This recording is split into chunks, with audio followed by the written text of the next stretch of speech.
Voilà, si vous avez des réactions, des choses qui vous viennent. Alain, je veux bien t'entendre aussi, comme tu es tout nouveau. Tu entends des choses nouvelles. D'accord. Qu'est-ce que tu penses de tout ça? Je pense qu'on vit une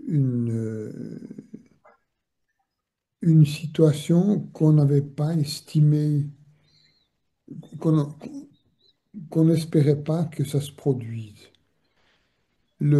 C'est comme si l'histoire se retournait, hein, et comme si l'histoire se retournait. On connaît la force de la pensée juive, mais c'est comme si cette pensée-là, on l'oubliait pour, comment dire, difficile à expliquer, mais disons, on renverse cette idée pour pouvoir l'attaquer de plus haut. Exactement ça, oui. On l'universalise, alors que on ne voit, Georges Bensoussan a parlé beaucoup de ça. C'est, on n'arrive pas à,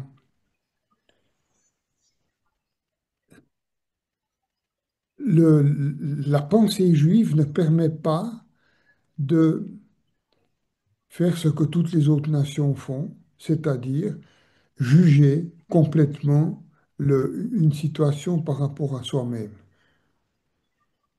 C'est ce qui se passe aujourd'hui. Mhm, Le monde juge Israël par rapport à lui. mhm. Il ne juge pas Israël par rapport à une pensée générale de paix, de- d'amitié. Il n'y a rien de tout ça. C'est comme si on ne voulait pas voir la force de la pensée juive. Ça dérange. C'est étonnant, on trouve de l'histoire, ça s'est produit plusieurs fois. Voilà, donc on est bien en phase, hein. C'est que, euh, à la limite, si je peux faire comme beaucoup d'historiens, de journalistes, Mhm. de sages, de philosophes, répondre une pensée qui viendrait en contrebalance par rapport à une pensée autre. Donc on est dans euh, c'est la guerre de l'information. Mais cette démarche, elle est nécessaire. Elle est nécessaire. Et donc moi, ce que j'ai dit maintenant, comme il y a quelque chose de transcendant, il y aurait Mhm. une autre démarche qui va pas être de diffuser la pensée, c'est de Mhm. diffuser la métaphysique dans le Ouais, texte métaphysique. Dans un exactement. texte, et là, on n'est pas en train de faire la guerre, quoi que ce soit, on Ouais, diffuse un enseignement ouais, et on essaie de comprendre cet enseignement. ouais, Ça, c'est dit exactement. pour le Zohar, par exemple. On dit que pour certains kabbalistes, par exemple, eux, ils ne font rien. Ils ne font qu'étudier tout pendant 24 heures. Le Mhm. livre du Zohar doit être ouvert les 24 heures sur 24. Donc il y a des cycles d'études qui existent en Israël Mhm. où sans arrêt on étudie le Zohar. Qu'est-ce qu'on fait? On envoie de la lumière, on envoie de la lumière, on envoie de la lumière. On ne cherche pas qui reçoit pas, on ne cherche pas Mhm. d'attaquer qui reçoit, on étudie, on étudie. Donc cette étude peut, à mon sens, apporter quelque chose. Voilà. Donc maintenant, il y a le Zohar, il y a le Bahir, il y a d'autres études. C'est pour ça que j'ai parlé de ces différents niveaux. Donc merci Alain pour ton intervention. Bonsoir. Oui, oui, C'est Rose Espérance. Oui, oui. je voulais intervenir parce que l'Arche d'Abraham me parle beaucoup. Parce que quand vous dites l'ERA, c'est un peu ce que j'ai fait depuis ces 10 dernières années. Mais j'ai surtout l'impression que on dit aller vers soi, mais surtout un accomplissement de soi-même. Dans le sens où moi, par rapport au 7 octobre, ce qui s'est passé, c'est que ça m'a, comme on m'a expliqué, ça a fait créer une éveil de l'âme, en fait. Hmm, C'est terrible, mais il y a eu plusieurs personnes comme ça un peu dans ma situation. Et c'est étrange parce que j'avais l'impression qu'il y a une partie de moi que je ne connaîtrai jamais. Et quand j'ai connu le judaïsme, que j'ai su ça, j'ai compris, c'est une sensation qui a complètement disparu. Mais là, si je parle, moi, de l'âge d'Abraham, oui, il y a un travail à faire sur soi, derrière. Ça, c'est vrai. Maintenant, ce travail, on peut le partager avec d'autres personnes parce que c'est le travail classique que tout le monde connaît, travailler sur l'ego, etc. Donc son identité, tout ça. Son être, son âme, comme tu l'as dit toi-même, la guérison de l'âme. Tout ça, c'est un travail intérieur que chacun doit faire, et on va le faire, à mon sens, puisque on est dans un cadre d'études autour de l'enseignement de la Torah, et donc d'Israël. Moi, j'ai fait ce travail, parce que je le connaissais avant d'être dans la Torah. L'Advaïta, par exemple, puis des sages comme Aurobindo et d'autres encore, sont des grands spécialistes sur ce travail sur soi. Maintenant, quand je parle de l'Ech Lecha, comme on a ouvert la Bible, la Torah, lorsqu'elle va demander à l'Ech Lecha, il va avoir une autre dimension que le travail personnel. Puisque ce Lech Lecha, pour Abraham, c'est afin de devenir une lampe. Par toi seront bénies toutes les familles du monde. Donc on n'est plus dans le travail sur soi pour soi, de réaliser sa propre réalisation, sa propre mission, être, voilà, beaucoup de développement personnel, même de développement transpersonnel. Mm.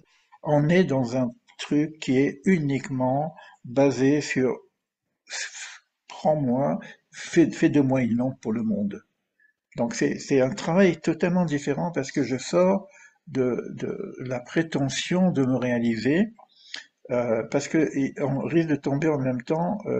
J'en parle maintenant, hein, c'est pas par rapport à ce que tu dis, Rose et Florence, hein, mais on risque de tomber dans ce qu'on appelle un égo spirituel, c'est-à-dire de se prendre pour une lampe, bien que c'est ça l'objectif, d'accord?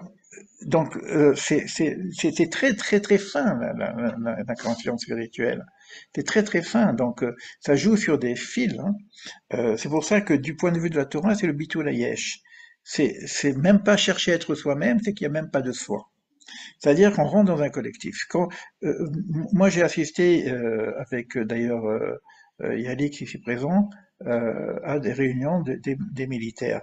Parce que eux, ils n'ont pas le choix. Ils sont ensemble. Il n'y a plus pas de gauche, droite, haut, bas, etc. On est ensemble. On est ensemble pour une guerre existentielle et on ne peut pas faire la guerre et faire la guerre entre nous. Donc on est obligé d'être une vraie équipe. Donc j'ai écouté ces gens-là, mais il n'y a plus de personnes. Ils sont complètement animés pour faire leur travail. C'est magnifique parce que j'ai rarement vu des expressions d'annulation de soi chez les spiritualistes. La plupart des gens, ils parlent je veux être moi-même, je veux être sauver mon âme, etc. Mais là, ils s'en foutent de sauver leur âme, etc. Et là, il y a une unité. Et là, si on parle de la partie d'en haut, il faut aussi qu'il y ait cette unité. Et cette unité, elle n'est plus au niveau de la guerre contre l'ennemi, elle est au niveau de l'effacement de soi. On est dans l'échiquier du divin, et puis lui, il sait comment il faut nous manipuler. Moi, je préfère être manipulé par l'en haut, par le maître du monde, que par en bas. Donc maintenant, quand je propose d'étudier, il n'y a rien d'autre comme intention que dire j'étudie, même plus pour moi-même, parce que souvent, la plupart du temps, je veux comprendre, je comprends, je comprends. Là, j'ai ce sentiment aussi, vraiment, cet échange elle est très personnelle, hein. Moi, je suis quelqu'un qui, toute ma vie, cherche la connaissance. Vraiment. Et j'appelle ça la voie de la connaissance. Et dans la voie de la connaissance, je dis qu'il y a aussi la voie de l'amour. Donc on voit qu'il y a une notion comme ça des chemins de vie, des chemins spirituels, la voie de la connaissance, la voie de l'amour, la voie de l'action, etc. Donc il y en a qui sont dans la voie de l'action, il y en a qui sont dans la voie de l'amour, et moi j'étais dans la voie de la connaissance. Mais aujourd'hui, j'ai presque envie de dire, c'est tellement énorme que de toute façon, qu'est-ce qu'on va arriver à connaître? Je vais arriver devant l'océan. Manitou disait une chose très forte. Si vous voulez la connaissance, c'est possible. Vous allez devant l'océan, et ce que vous allez avoir, c'est ce que peut laper un chien en une fois. Et je me suis dit que peut-être qu'il faut sortir un petit peu de ce besoin de connaissance comme c'est expliqué, parce que la plupart du temps, la connaissance, elle est basée sur un besoin intellectuel. Je veux comprendre. Mais qu'est-ce que tu peux comprendre dans tout ça? Alors je veux dire que c'est une autre façon d'étudier. Ça ne veut pas dire qu'on va rien comprendre. Il va y avoir l'intelligence qui va venir. Mais c'est pas l'intention de comprendre. C'est l'intention de savoir qu'on a de la lumière et on décortique ces fruits de lumière pour essayer de voir plutôt que de comprendre qu'est-ce qui émane de ces choses-là. Et si j'ai pas compris, c'est pas grave, parce que la lumière passe quand même. Enfin, c'est une idée, hein, c'est tout nouveau ce que je vous dis, hein, parce que pour moi il y a une mutation d'identité et de vocation, je dirais même, qui est en train de se mettre en place, euh, toujours grâce au Bahir. Hein. C'est Bahir bon, c'est comme ça. Moi, j'ai des milliers de livres. À un moment donné, j'ai dit c'est pas possible, j'arriverai jamais. Je peux pas étudier tout ça. Et s'il y en avait qu'un seul, eh ben, j'ai reçu le Bayer, on me disait ça. Ça veut pas dire que c'est comment dire, le Graal. Peut-être, j'en sais rien. Mais bon, peut-être que c'est pour moi. Mais c'est pas grave. En tout cas, ça veut dire que ces enseignements très ancestraux, on les étudie, on voit un peu qu'est-ce qu'il y a derrière. Je vais pas les étudier simplement pour comprendre intellectuellement, parce que de toute façon, ça va nous dépasser. On va ouvrir ces portes, on va voir qu'est-ce qu'il y a de la lumière. Tu ouvres la porte de la lumière et la lumière se répand. Et puis, il y a quelque chose qui se passe là-haut, dans le monde de la Merkava, qui ne dépend plus de la discussion. On n'est pas dans le monde des marloquettes comme on a en bas dans le monde du Talmud, par exemple. Ça ne veut pas dire qu'il n'y a pas de la lumière en bas, il y a de la lumière aussi, mais c'est un monde de lumière dans lequel il y a des discussions, parce qu'on veut se comprendre, s'éclairer. J'ai presque envie de dire, pour que les gens comprennent, ça me fait penser à Job. Job, il est devant une situation impossible.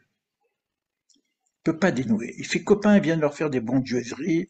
Si tu as vécu ça, tu as peut-être fait une faute, fais ton bonne, fais le bilan intérieur de toi. Bon, alors, vous connaissez un peu peut-être l'histoire de Job, sinon il faut la lire. Et Job rejette un petit peu tous ces bondieuseries que les pseudo-rabbins viennent lui faire. Jusqu'à un moment où il y a une phrase qui lui dit tais-toi, tais-toi, arrête de penser, tais-toi, et je t'enseignerai. Mais ce tais-toi, je t'enseignerai, c'est marqué avec un aleph. Tais-toi et je te alépherai. Job 33, 33, je le connais par cœur. C'est ma phrase. Tais-toi et je te alépherai. Tais-toi, tais-toi dans ta tête, tais-toi dans ton mental.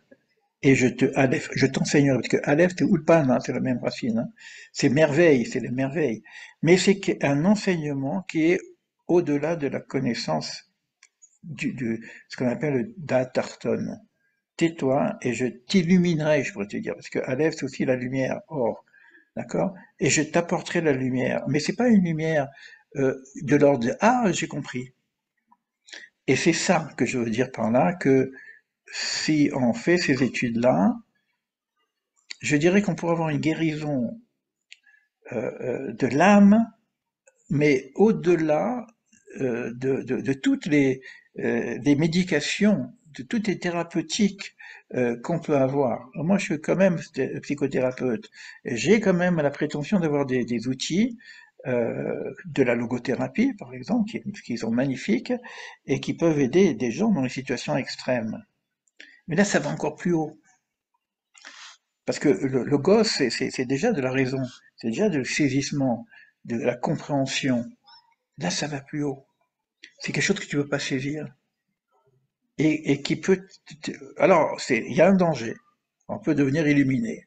Parce qu'on s'éclaire.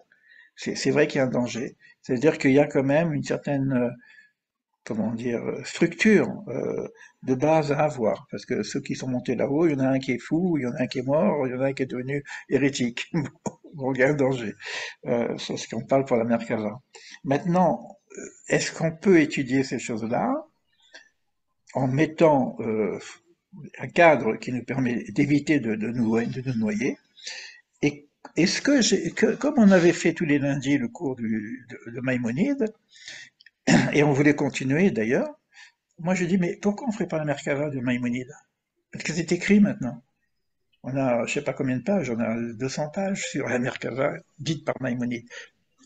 Parallèlement à quelque chose où on aura des Rav qui vont nous aider. On a Rav Pinchas qui est un grand connaisseur du Zohar du Bahir. Ben, on va étudier, tout simplement. On a le docteur Mourali, qui est un grand spécialiste du Zohar. Et puis, voilà.